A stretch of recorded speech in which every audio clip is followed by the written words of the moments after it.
When was the last time you watched an anime and felt genuinely peaceful? Not excited, not hype, not on the edge of your seat waiting for another action scene, just peaceful. Like the world on the screen was so alive and so beautiful that you forgot for a moment that you are not actually living in this world. I'm not talking about a slice of life anime where nothing happens. I'm talking about something more deep than that. A fantasy world that exists whether you are watching it or not. Most fantasy anime build a world as a backdrop, a stage for the hero to fight on. The world exists before the story needs something to happen. But every once in a while, very rarely, you get a fantasy anime that does the opposite. The world exists first, the story just happens to take place inside it. I have found 3 anime that do this better than anything else I have ever watched. And today I want to talk about why these anime give me something that I didn't know I was missing. This isn't a review, this isn't an anime essay, this is closer to a letter. Let's start with an elf who has been alive for 1,000 years, somehow never learned how to say goodbye. The first episode of this show does something that almost no anime does. It ends the adventure in the first 20 minutes. The Demon King is dead, the party is back, the world is saved.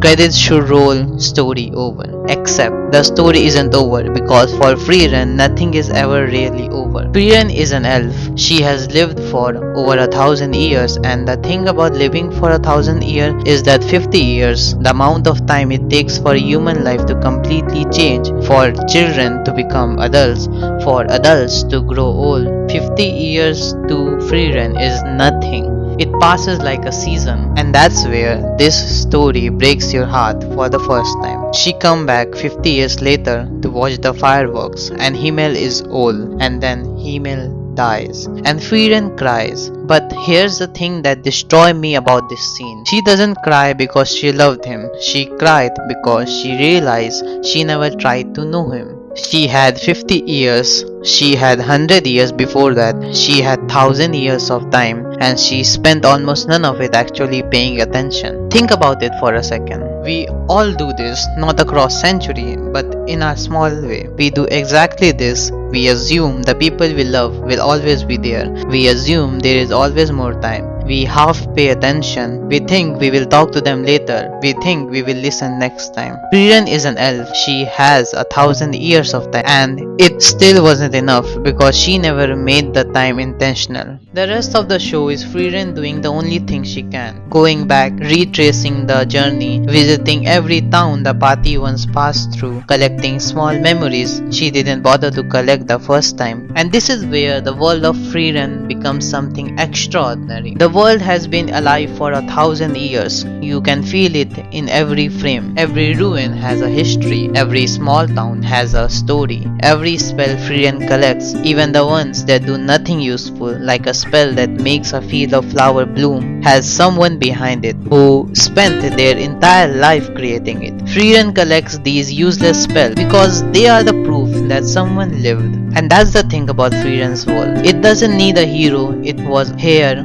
before Frieren, it will be here after her. Every village, every ancient tomb, every half-forgotten magical tradition, it all exists independently of any story being told about it. And somehow that makes it the most alive fantasy world I have ever seen. There's a scene where Frieren is looking at the stars, and she remembers that Himmel once pointed out for her, and she looks at it differently now. Not as a star formation, but as a memory of a person who is gone. That scene is maybe 30 seconds long I think. There is no dialogue, no music, but it hit me harder than the most anime flashy scenes and fightings. Because Frieren taught me something I didn't expect from a fantasy anime. Time is not something you have, time is something you choose to spend.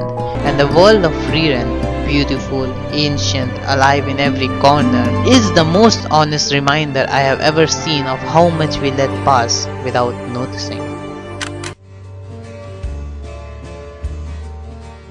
The first time someone described this show to me, I almost didn't watch it. It's about people who eat the monster in dungeon. That sounds like a joke, it sounds like a parody, and it sounds like the exact opposite of the quiet emotional experience I just described with Freerun. It's none of those things. What Dungeon Meshi actually is, underneath the cooking, underneath the adventure, underneath the genuinely excellent food, is a show about what it means to truly understand the world you live in. Let me explain what I mean. In almost every fantasy anime, monsters exist for one reason: to be defeated. They are obstacles, they are enemies, they have levels and hit points. You kill them, you move on. Dungeon Meshi looks at the monster and asks, what does it eat? Where does it sleep? How does it reproduce? What role does it play in the ecosystem of this dungeon? And Laos, the protagonist, is possibly the most unique main character in recent anime history because of this. He doesn't love dungeon because they have treasure. He doesn't love dungeon because they make him stronger. He loves dungeon because they are full of creatures he has never seen before, and he wants to understand every single one of them. His curiosity is not strategic, it is pure, it is childlike in the best possible way. And when he cooks a monster and eats it, he is just not surviving, he completing a cycle of understanding. To eat something is to know it completely. This show does something that changed the way I watch fantasy anime. It made me realize that the most interesting thing about a fantasy world isn't the hero's journey through it. It's the world itself, the creature in it, the rules it runs on, the history it carries. It's the world itself. The dungeon in Dungeon Meshi is not a backdrop, it's a character. It has floors that interact with each other, creatures that prey on other creatures, ecosystem that evolved over hundreds of years, and Laos walk through it like a scientist. And then there is the food. I want to talk about the food for a moment because I think this is the key to understanding why this show feels the way it feels. Food in this show is not just for show, it's a connection. When you eat something, you are taking the world into yourself. You are saying, I understand this enough to make it a part of me. Every meal in Dungeon Meshi is an act of understanding, of respect, of genuine engagement with the world around you. And that's why this show gives you peace the same way Frieren does, even though it looks completely different on the surface. Both shows are about the same thing: paying attention, really paying attention to the world you are instead of rushing through it to get to the next thing. Frieren pays attention to time, Dungeon Meshi pay attention to the world. And the third anime I want to talk about pay attention to something completely different again. It pay attention to magic itself, what it is, where it come from, and why it matters that anyone at all can learn it.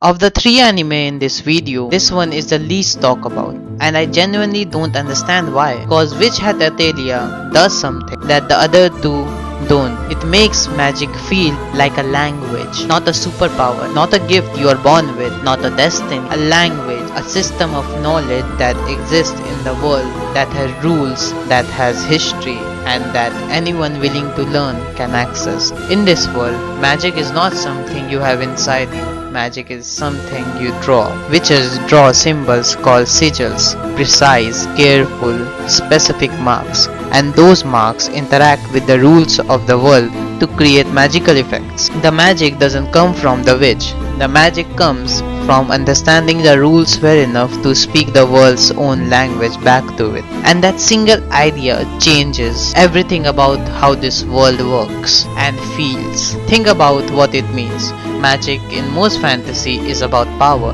Who has more of it, who was born with it, who unlocks it through emotional breakthroughs or training montages. Magic in Witch Hat Atelier is about knowledge, about patience, about the willingness to sit down and learn something difficult because you love it enough to try. Coco, the protagonist, who born without magic in almost every other fantasy story, that would make her the underdog, who eventually overcome her limitation through sheer determination. In Witch Hat Atelier, it makes her an outsider who discovers something extraordinary, that the limitation was never real, that magic was never about what you were born with. The limitation was only about what you are willing to learn. And the world this show builds around the idea is unlike anything else in anime. Every corner of this world feels hand-drawn because it is. The art style of Witched Athalia is detailed in a way that communicates something very specific. This world was here before you arrived. It has centuries of history in every building, every tradition, every rule that witches follow.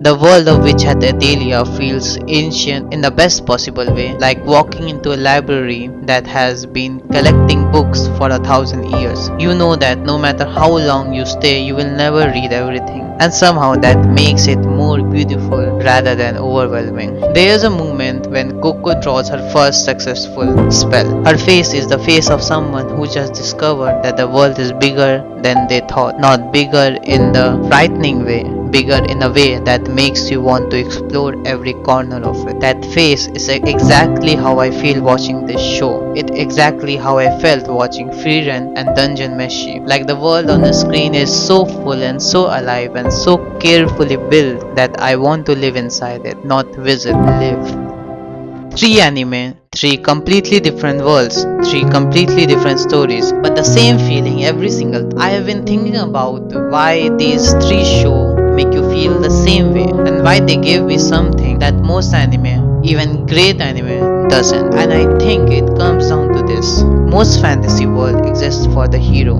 These three worlds exist for themselves. The world of Frieren was alive for 1,000 years before you start watching. It will be alive for 1,000 years after the credits roll. Frieren is just one traveler passing through it, and the world doesn't care about her anymore than it cares about the wind. The dungeon in Dungeon Meshi had its own ecosystem long before Laos arrived. The monsters were living their lives, the floor were interacting with each other. Laos doesn't save the dungeon, he learns it. The magic of Witched Athalia existed in the rules of the world long before Coco was born. She didn't discover it, she learned to read it, like learning a language that was always there. And that's why these worlds gives you peace. Because a world that doesn't need you to justify its existence is a world you can actually rest inside. Most anime worlds are built for protagonists. The stakes are the protagonist's stakes. The beauty is there to reflect the protagonist's emotion. The world is a mirror. These three worlds are not mirrors, they are the windows. And on the other side of those windows is something that feels genuinely real. I don't know what it is about fantasy done this way that makes it feel like coming home. Maybe it's because in the real world everything moves fast, everything demands your attention right now, immediately, urgently. The news, the notification, the doom scrolling, and then you sit down and watch Frieren walk slowly through an ancient forest collecting a spell that makes flower bloom, and something in you changes. That's what these three anime do. They make something in you change. And I think that's rarer and more valuable than any plot twist, any epic final battle. These three shows reminded me why I fell in love with fantasy in the first place. Not for the adventure, not for the action, for the feeling that somewhere out there, even if only a screen, there is a world worth being present in. And if you know an anime that gives you the same feeling, then drop their names on comment. I am Beyond Stories.